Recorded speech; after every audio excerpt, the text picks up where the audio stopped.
به نام آفریدگار مهربان. سلام به شما همراهان گلم.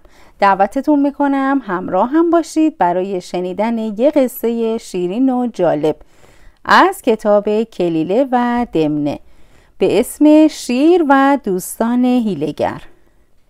قبلش ازتون میخوام اون انگشتای قشنگتون رو ببرید پایین ویدیو و دکمه سابسکرایب رو بزنید و عضو کانال بشید و با لایک و کامنتتون حمایتمون کنید. بریم سراغ قصه‌مون. روزی از روزها شتری از کاروانش جا موند و در جنگلی سرسبز سرگردان شد. شتر داشت اطرافش رو نگاه میکرد که یه دفعه غرش شیری دل و جونش رو لرزوند. شیر از پشت بوته ها پرید جلوی شتر. شتر اونقدر ترسیده بود که فقط تونست بگه سلام جناب شیر. شیر که دلش به حال اون سوخته بود بهش گفت تو اینجا چی کار میکنی؟ مگه نمیدونی اینجا جنگله؟ شتر جریان گم شدنش رو براش تعریف کرد و گفت اگه شما راهنماییم کنید به کاروانم بر میگردم.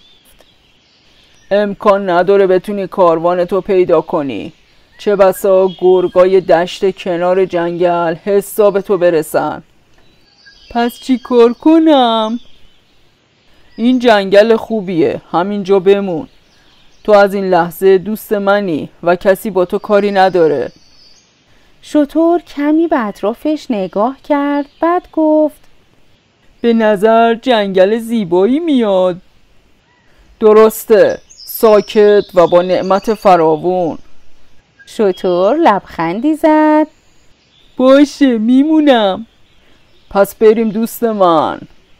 شیر گرگ و شغال و کلاغ رو به شتر معرفی کرد و گفت اینا دوستای قدیمی من هستن. بعد از اونها خواست مواظب شتر باشن و اونو دوست داشته باشن.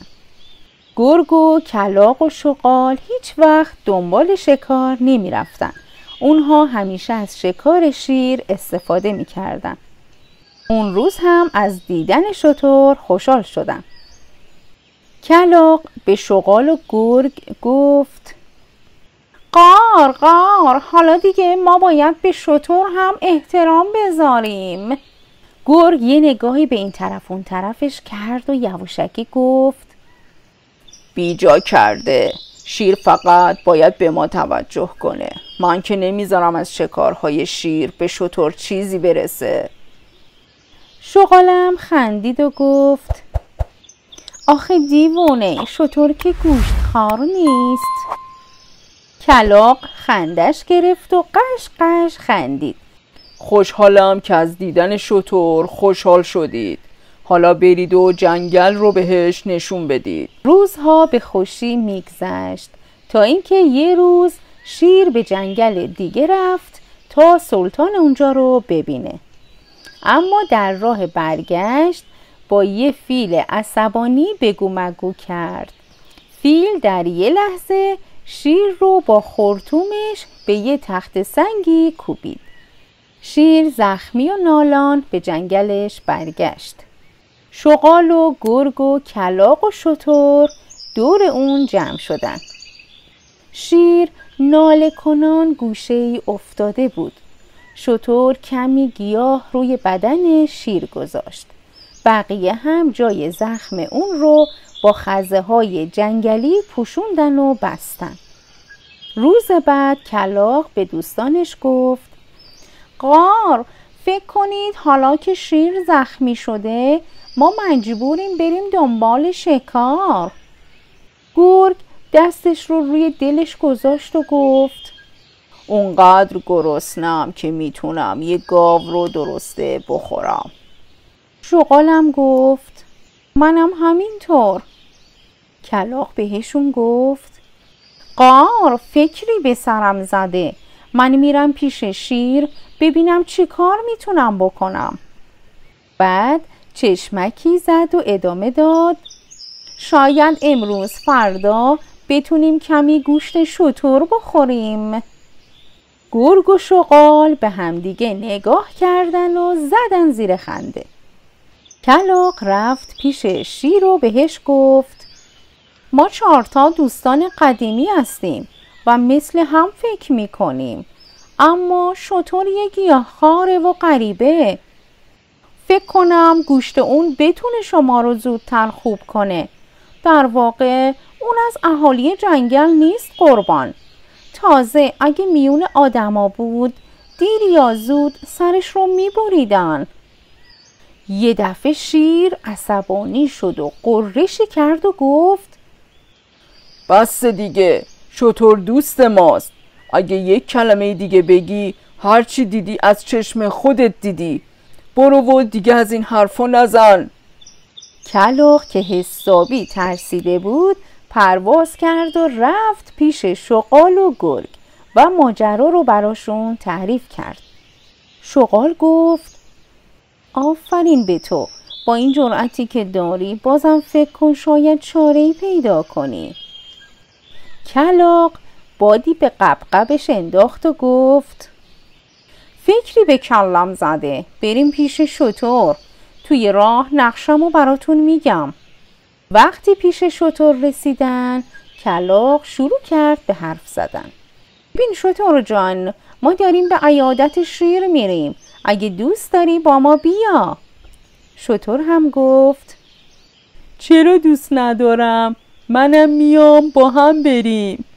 همگی راه افتادن. وقتی نزدیک شدن کلاغ به گرگ و شغال یواشکی گفت قار مواظب باشید، اول من شروع می کنم. شیر وقتی اونها رو دید بهشون گفت خیلی خوشحالم که شما رو دوباره کنار خودم میبینم. کلاغ که خودش رو ناراحت نشون میداد به شیر گفت قار جانم به فداتون، راستش از شما میخوام که منو بخورید. شغال تندی گفت این چه حرفیه، مگه من مردم؟ آخه تو که اندازه یه مرغ هم گوشت نداری.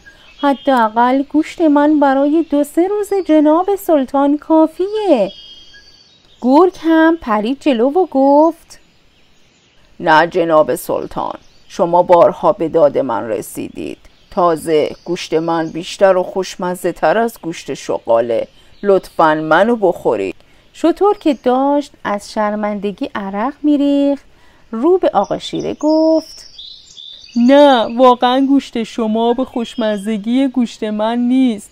تازه گوشت منو میتونن تا 10-15 روز هم بخورن. شتر تا اینو گفت گرگ و شغال و کلاغ حرفش رو تایید کردن. بعد هم یک دفعه به طرف شتر پریدن.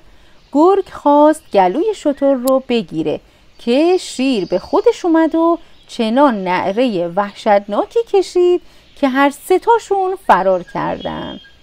شیر دستی روی سر شتر کشید و گفت نگران نباش دوست من نمیذارم کسی به تو آسیبی برسونه. چند هفته بعد حال شیر کاملا خوب شد و اونها دوستیشون رو بدون گرگ و شغال و کلاغ برای همیشه ادامه دادن. قصه ما به سر رسید، کلاغه به حیله‌اش نرسید. قصه قشنگی بود از کتاب کلیله و دمنه. امیدوارم که شما هم مثل من لذت برده باشید. تو همین ویدیو قصه و داستانهای دیگه هم معرفی کردم که اگه دوست داشتید بشنوید و لذت ببرید. تا یه قصه دیگه، خدا نگهدارتون. خدافظ.